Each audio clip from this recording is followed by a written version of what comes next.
Olá, sejam bem-vindos.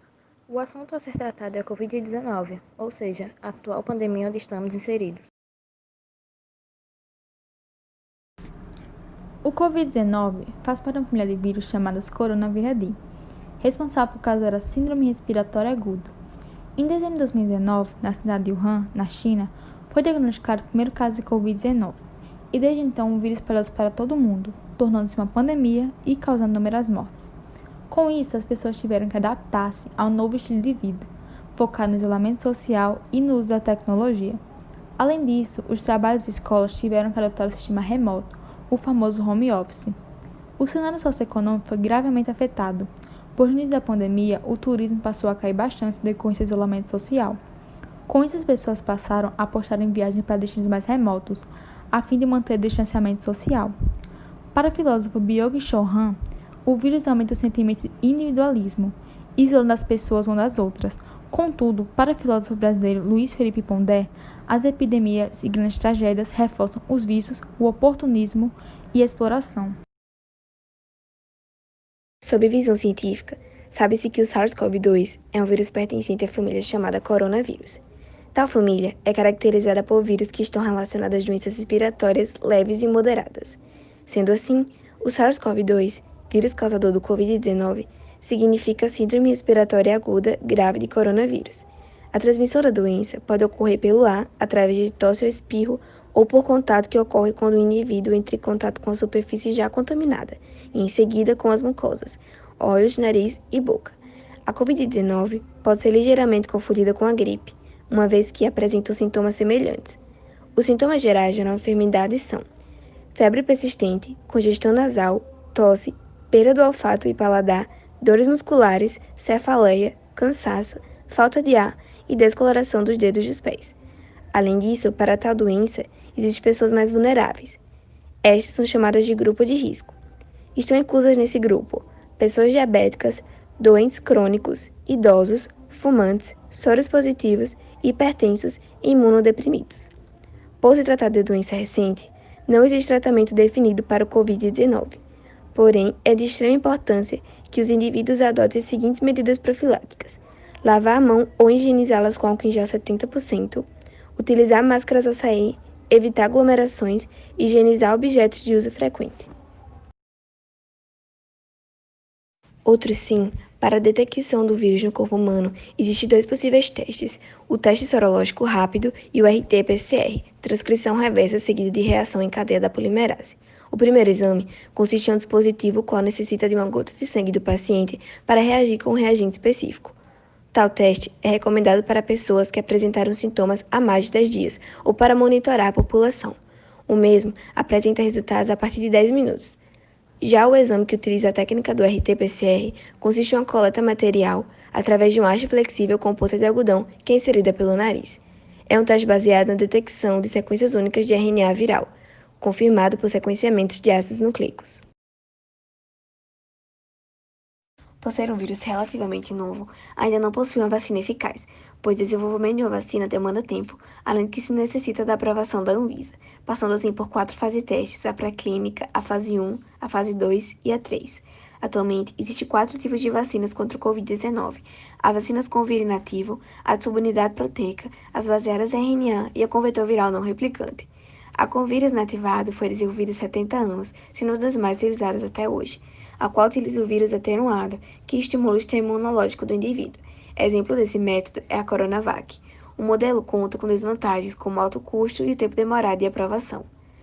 As vacinas de subunidade proteica produzem uma partícula sintética produzida a partir de uma parte original do vírus. O modelo necessita de outra proteína para um reforço no estímulo das respostas imunológicas. Atualmente, existem algumas vacinas, como a NVX-CoV2373, que está na fase 3 de testes. Vacinas baseadas em RNA são desenvolvidas por informações genéticas para conferir uma proteção. Nesse método, selecionam-se genes específicos de um vírus e os modificam. Ao entrar no organismo, produz proteínas, ocasionando respostas imunes. Como exemplo, existe a mRNA 1273 da Moderna TX. Apesar de eficaz, esse tipo de vacina possui uma alta sensibilidade, sendo necessário cuidados específicos. Já com vacinas com o vetor viral não replicante, se coleta a casquinha de outro vírus que não causa doença e nem se replica. Logo após, é inserida informações de material genético do coronavírus. Com sua rápida propagação, a pandemia do coronavírus revolucionou a linguagem, tal qual a comunicação popular, uma vez que situações novas exigem palavras novas. É notório que expressões como isolamento social, antes nulas do Google, lockdown, quarentena, home office, novo normal e dentre tantas outras subiram em uma curva quase vertical, a qual ainda segue em ascensão, principalmente devido às mídias sociais e globais. Com isso, a entrada dos vocábulos são essenciais para ilustrar a situação que o mundo se encontra. Ademais, ao passo que estamos imersos na terceira revolução industrial, a internet tornou-se um agente facilitador na disseminação desses vocábulos em nossa comunicação. Todavia, é de grande destaque o quanto as redes abriram portas para a circulação de fake news, trazendo à tona que, ao invés de mergulharmos no conhecimento, estamos a um passo de sua ausência, prejudicando assim pacientes/sociedade e atrasando pesquisas. Com relação ao impacto da pandemia no setor econômico, ocorreu o aumento do desemprego em razão das medidas de isolamento social, pois essas acabaram por complicar as relações de trabalho, o que, por consequência, aumentou a quantidade de desempregados.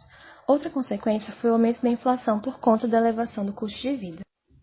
Com a elevação da inflação, diversos setores econômicos foram afetados. Dentre eles, tem-se as indústrias extrativas, o refino do petróleo e o fumo. Isso ocorreu pois as empresas enfrentaram dificuldade de pagar os impostos, salários de funcionários e manter as vendas. O aumento do preço da cesta básica foi uma realidade vivenciada em virtude do aumento do desemprego e da inflação.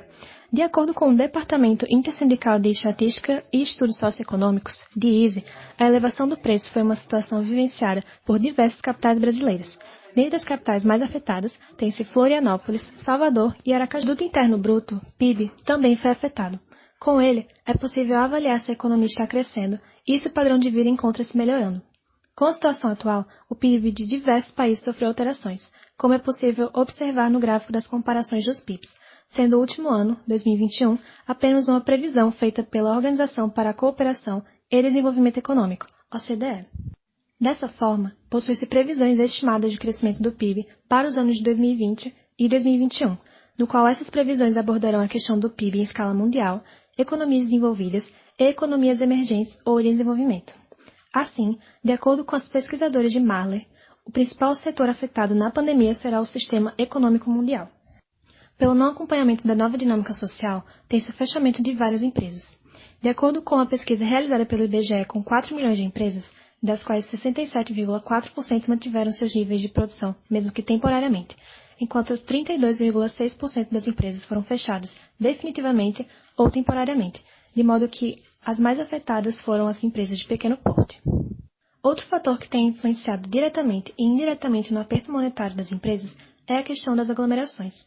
O alto nível de contágio da Covid-19 faz com que as concentrações de pessoas em lojas adquiram o papel de gerar grande prejuízo a essas empresas, pois o grande número de contaminados leva essas a serem forçadas a fechar por medida de segurança. Embora o fechamento dessas empresas seja contestado, a necessidade de ser feito é inevitável. Portanto, para tentar reduzir os impactos que atingem a economia, é importante reduzir essas aglomerações.